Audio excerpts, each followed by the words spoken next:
नमस्कार दोस्तों, इस वीडियो में हम बात करने वाले हैं दूध एवं उसका संगठन कि दूध में कौन कौन से पोषक तत्व होते हैं और कितने कितने मात्रा में वो प्रेजेंट रहते हैं, क्या उसका पीएच है और कौन कौन से मिनरल्स एंजाइम वगैरह उसके अंतर्गत पाए जाते हैं और उनसे संबंधित संपूर्ण जानकारी इस वीडियो में मैं बताने वाला हूँ।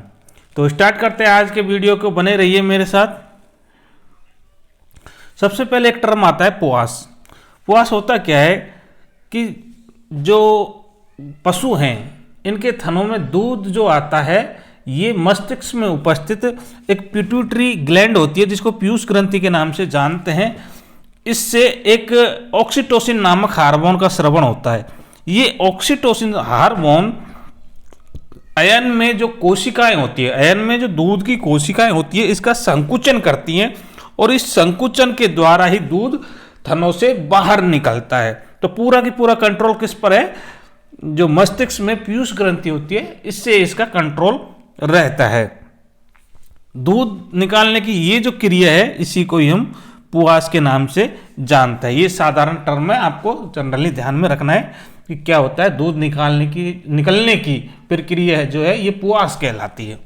अब जनरली दूध की परिभाषा क्या है कि आपने देखा होगा जब एक पशु प्रजनन करता है या ब्याने के बाद उसमें दूध आता है तो ब्याने के 10 दिन बाद ही उसमें स्वच्छ दूध मिलता है। उससे पहले खीस वगैरह प्राप्त होती है।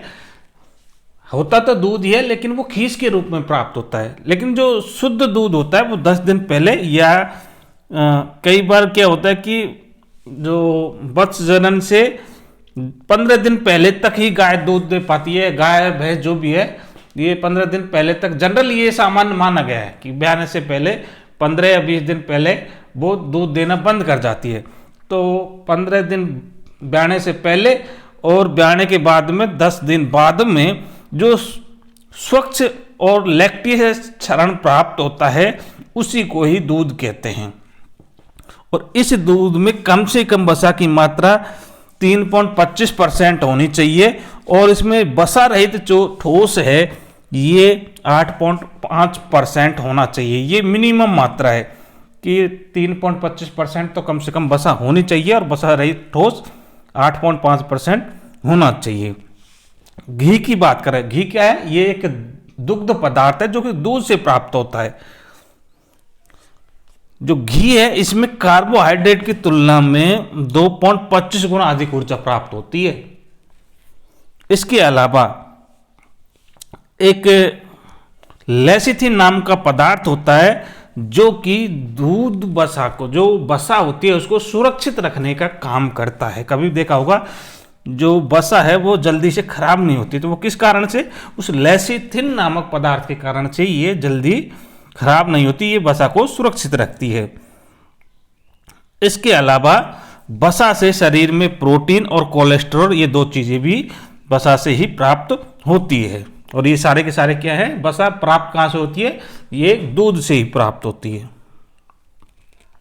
अब बात करते हैं दूध संगठन की बात की दूध में कौन कौन से पदार्थ पाए जाते हैं और उनका क्या रोल है, कितने कितने % वो पदार्थ पाए जाते हैं। तो सबसे पहले बात करते हैं दुग्धम की, जिसको लैक्टोज के नाम से जाना जाता है। दूध में पाया जाने वाले ये मुख्य कार्बोहाइड्रेट है। ध्यान में रखना, लैक्टोज क्या है? ये एक प्रकार का कार्बोहाइड्रेट और सबसे मुख्य कार्बोहाइड्रेट है दुग्धम।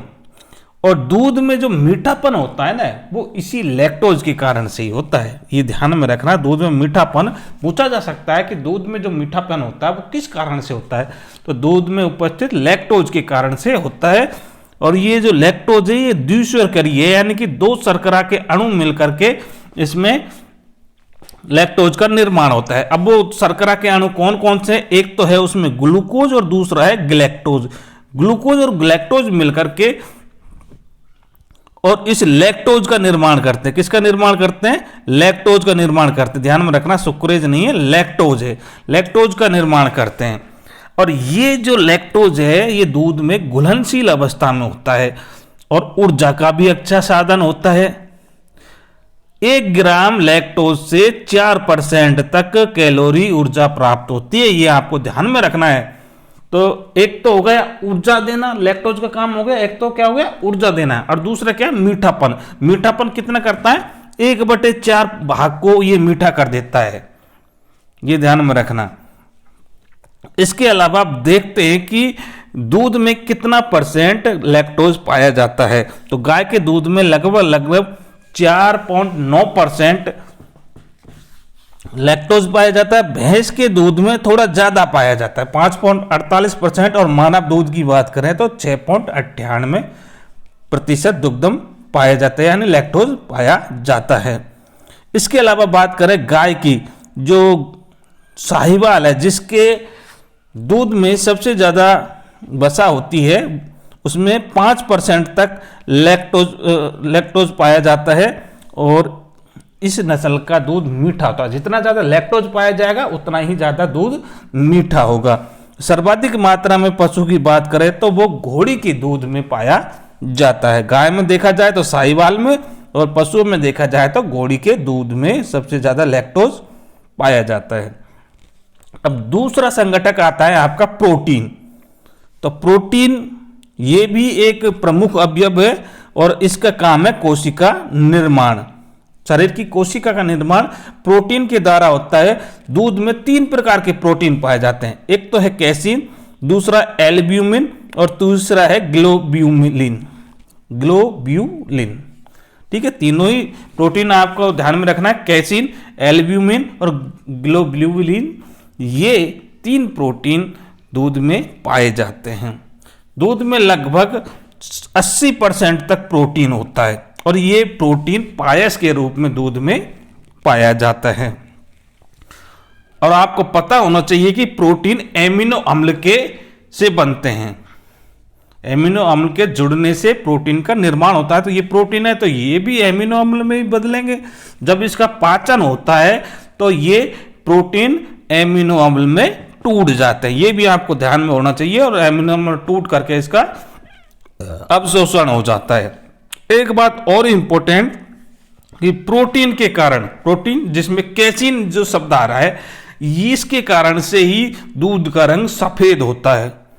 इसके अलावा अलग अलग पशु में अलग अलग मात्राएं इसकी पाई जाती है। जैसे जनरली देखा जाए तो 2 से 3.5% तक दूध में कैसीन की मात्रा पाई जाती है। गाय के दूध में 3.5% और भैंस के दूध में 3.6% तक प्रोटीन पाई जाती है। अब बात करते हैं कैसीन प्रोटीन के बारे में कि जो कैसीन प्रोटीन है ये मोस्ट इंपॉर्टेंट प्रोटीन है। ये क्या काम करता है? तो इस प्रोटीन के अंतर्गत, जैसे कि ये एमिनो अम्ल से मिलकर के बने, अभी मैंने बताया कि जो प्रोटीन बनते हैं वो एमिनो अम्ल से मिलते हैं। अब इसको टूटने पर जो एमिनो अम्ल प्राप्त होते हैं, कौन कौन से एमिनो अम्ल है ये आपको ध्यान में रखना है। Threonine, valine, leucine, isoleucine, lysine, methionine और फेनिएलिन और ट्रिप्टोफैन, अर्जिनिन और हिस्टिडीन, ये इतने सारे एमिनो अम्ल इस कैसीन प्रोटीन के अंतर्गत पाए जाते हैं। अब ये सारे जो एमिनो अम्ल है ये प्रोटीन को लगभग 97 से 98% तक पाचन कर देते हैं। मतलब इतने परसेंट, 97-98% प्रोटीन का पाचन कर देते हैं, और 76% तक ये शरीर में अवशोषित भी हो जाते हैं।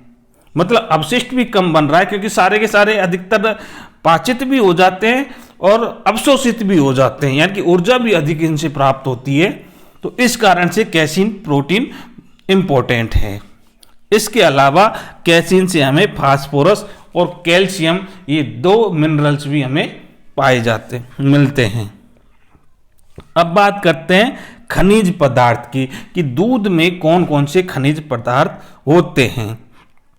अब बात करते हैं कि ये खनिज पदार्थ जीवन जीने के लिए जरूरी होते हैं। वैसे इनसे कुछ ऊर्जा वगैरह तो प्राप्त नहीं होती, लेकिन ये जरूरी होते हैं शरीर के को पोषक तत्व देने के लिए। तो दूध में बहुत सारे खनिज हैं, ये आपको ध्यान में रखने, जिनमें मोस्ट इंपॉर्टेंट कैल्शियम और फास्फोरस 2 ही मोस्ट इंपॉर्टेंट है। बाकी थोड़ी थोड़ी मात्रा में लोहा, Fe potassium, magnesium, sodium, copper, cobalt, zinc, iodine, ये बहुत सारे मिनरल्स पाए जाते हैं। लेकिन आपको दो खनिज पदार्थ ध्यान में रखने हैं, जिसमें कैल्शियम और फास्फोरस, क्योंकि दूध अच्छा साधन है कैल्शियम और फास्फोरस का, क्योंकि इनसे जो बच्चों की हड्डियां हैं इनका निर्माण होता है और उनका विकास होता है। बच्चों की हड्डियां मजबूत करने के लिए तभी तो कहते हैं बच्चों को दूध देना चाहिए, क्योंकि उनसे हड्डियां मजबूत होती है, हड्डियों का विकास होता है।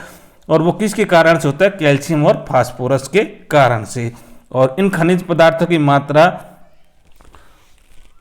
0.70 से 0.90% तक होती है, ये आपको ध्यान में रखना है।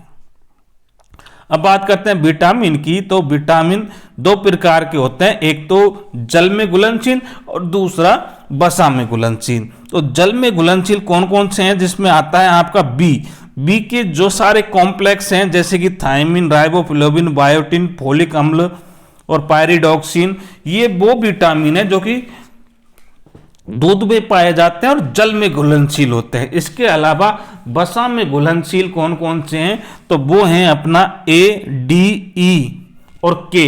ये 4 विटामिन ऐसे हैं जो कि वसा में घुलनशील होते हैं और ये शरीर की वृद्धि के लिए परम आवश्यक होते हैं।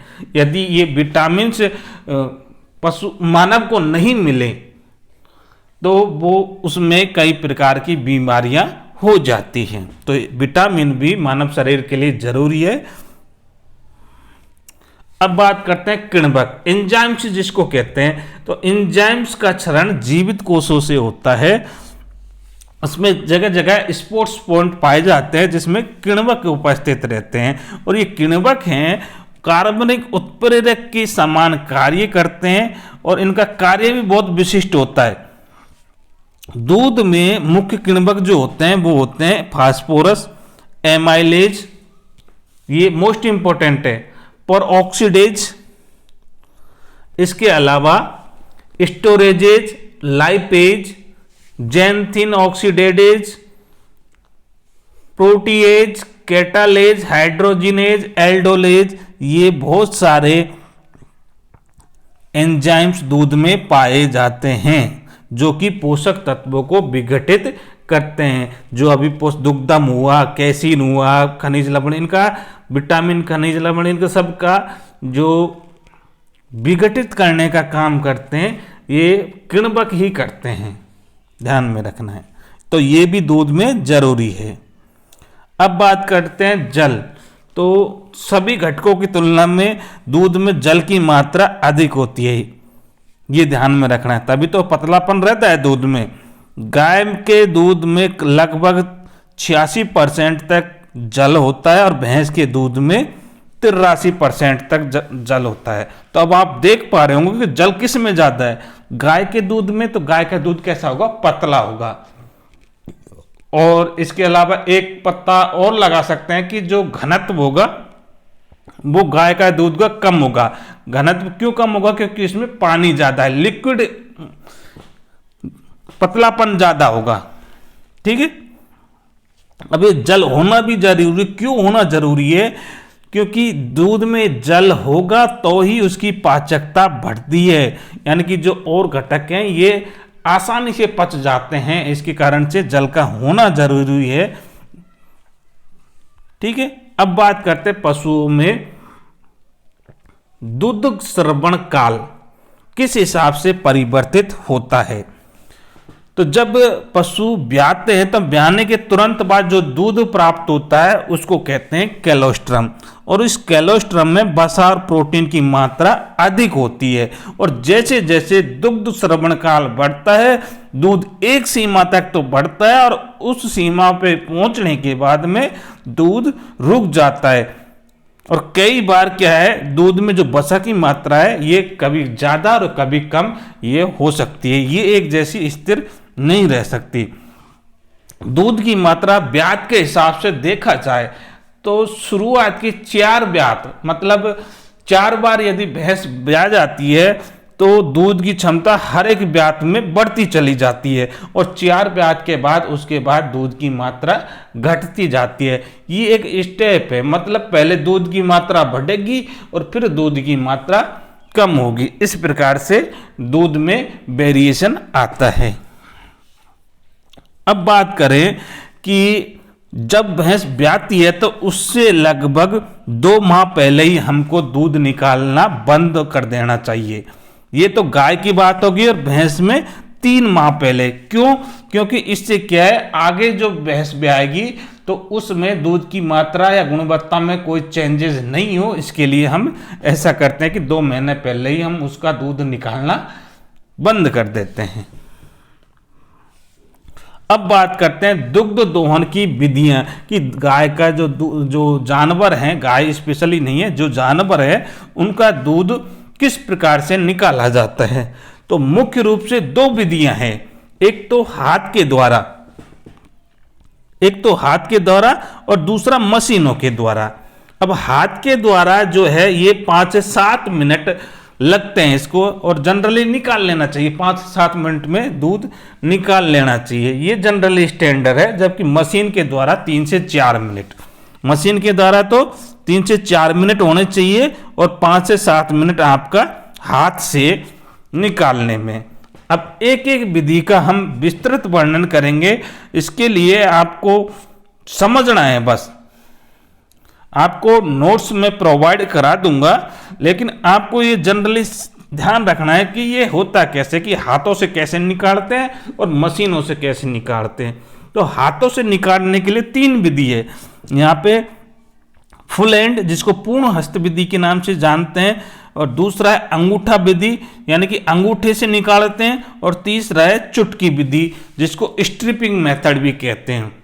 अब एक एक की बात करें तो पूर्ण हस्त विधि, जिसमें क्या करते हैं, हम थनों को घेर कर मुट्ठी के द्वारा दूध निकाला जाता है। पूर्ण हस्त मतलब पूरा हाथ का इस्तेमाल किया जाता है और मुट्ठी से घेर कर थनों को पकड़ा जाता है, और इससे क्या होता है, थन के तंतुओं में एक समान दबाव होता है और थन को खराब होने का भी डर नहीं रहता है। और इसके अलावा एक और बेनिफिट है कि एक बार जब थन पकड़ लिया दबा करके, तो दूध वापस से लौट करके नहीं जाता सिस्टर्न ग्रंथियों में, दूध ग्रंथियों में वापस लौटता नहीं है, इसमें मुट्ठी बंधी रहती है, इसके कारण से दूध वापस लौट करके नहीं जाता। ये मोस्ट इंपॉर्टेंट इसकी बेनिफिट है। पूर्ण हस्त विधि अच्छी विधि भी है।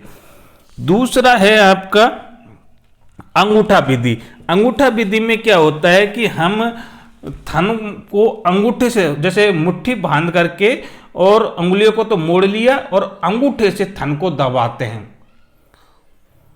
अब इसमें थोड़ा सा डिसएडवांटेज है। डिसएडवांटेज क्या है कि जब हम अंगूठे से थन को दबाते हैं तो एक तो पशु को दर्द महसूस होता है, दूसरा क्या है, थन पर असमान रूप से दबाव पड़ता है, जिसके कारण से भाई उसमें गांठें भी पड़ सकती है, थन बेकार हो सकते हैं। तो ये विधि अच्छी विधि नहीं मानी जाती है, अंगूठा विधि। ठीक है। तीसरी जो विधि है स्ट्रिपिंग मेथड, यानी चुटकी विधि जिसको कहते हैं, इसमें हम क्या करते हैं, एक तो अंगूठा और उसके पास की 2 उंगलियां, इन दोनों के बीच में थन को मजबूती से पकड़ा जाता है और नीचे की तरफ खींचते हैं, यानी कि जैसे दूध को ऊपर से नीचे उतारते हैं, इस प्रकार से एक तरफ तो 2 उंगलियां और दूसरी तरफ एक अंगूठा, इन दोनों के बीच में थन को पकड़ा और ऊपर से नीचे की खींचते हुए दूध को उतारा जाता है। ये विधि जनरली छोटे पशुओं में काम देती है। बारी बारी से थन को ऐसे नहीं एक साथ दोनों को पकड़े, एक बार अगले वाले थन को, एक बार पिछले वाले थन को, इस प्रकार से दूध यहाँ निकाला जाता है। और ये छोटे पशुओं में या वे पशु जिनके थन छोटे हैं उनके लिए इस विधि का प्रयोग किया जाता है। सामान्य अवस्था में ये विधि ठीक नहीं रहती है और इसमें क्या है, समय भी अधिक लगता है और दूसरा दूध भी हमको कम प्राप्त होता है। और दूसरी विधि है मशीनों के द्वारा। मशीनों के द्वारा हम किस प्रकार से दूध निकालेंगे, तो ज्यादातर किसान हैं जिनके पास बहुत सारे पशु हैं, तो ऐसी स्थिति में टाइमिंग भी काफ़ी लगता है और फिर समय भी खराब होता है। तो ऐसी स्थिति में हम क्या करते हैं, मशीनों द्वारा दूध निकालते हैं, क्योंकि भाई कम समय में और उत्तम क्वालिटी का दूध निकलता है मशीनों के द्वारा। ठीक है, इससे क्या फायदे, एक तो कम समय की बचत होती है, कम समय लगता है। दूसरा, कम समय में बहुत सारा दूध निकाला जा सकता है, समय की बचत होती है। समय की बचत कैसे होती है कि मशीनों को लगा करके छोड़ दिया, दूध निकलता रहेगा, अपना काम करते रहो, खेती बाड़ी का जो भी काम करना है वो काम करते रहो, दूध मशीन लगा दी, दूध निकलता रहेगा, हो जाएगा। दूसरी बात, आदमियों की जरूरत नहीं पड़ती, भाई मशीन लग रही है, मशीन सारा काम कर रही है, आपको आदमियों की जरूरत नहीं है कुछ भी।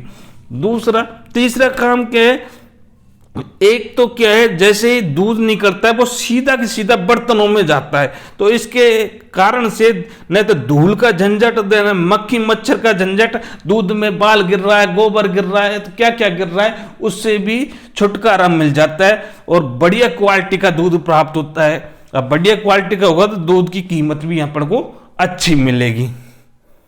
इसके लिए क्या करते हैं, इसमें थन कीप होते हैं जिसको थनों में फिट कर दिया जाता है। एक कंटेनर रहता है, उसमें 4 पोर्शन रहते हैं और उन 4 पोर्शनों को थनों में फिट कर दिया जाता है। और ये इसमें क्या है, स्टील कप होते हैं ये, और इनके अंदर रबड़ की लाइनिंग होती है और ये रबड़ की लाइनिंग थन में फिट हो जाते हैं और इनमें क्या प्रेशर दिया जाता है। प्रेशर देने के बाद में फिर रिलैक्स दे दिया, फिर प्रेशर दे दिया, फिर रिलैक्स दे दिया। और ये क्यों करते हैं, ताकि मांसपेशियों पे ज़्यादा तनाव नहीं पड़े, इसके कारण से। ऐसे नहीं कि हमेशा ही उस पर दबाव बना रहे, कभी प्रेशर फिर रिलैक्स दे दिया फिर प्रेशर। और ये प्रेशर कितना होता है, ये 360 mm पारे का प्रेशर होता है, ये भी आपको ध्यान में रखना है।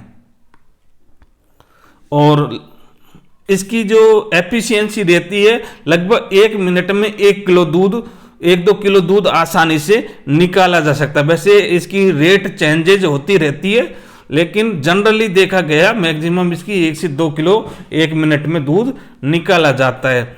और कमी बढ़ती किस कारण से होती है, वो होती है ऑक्सीटोसिन के कारण से, जो पीयूष ग्रंथि के निकलता है कि ज़्यादा निकलता है तो ज़्यादा दूध निकलेगा, यानी कि कुल मिलाकर के हार्मोन के ऊपर डिपेंड करती है।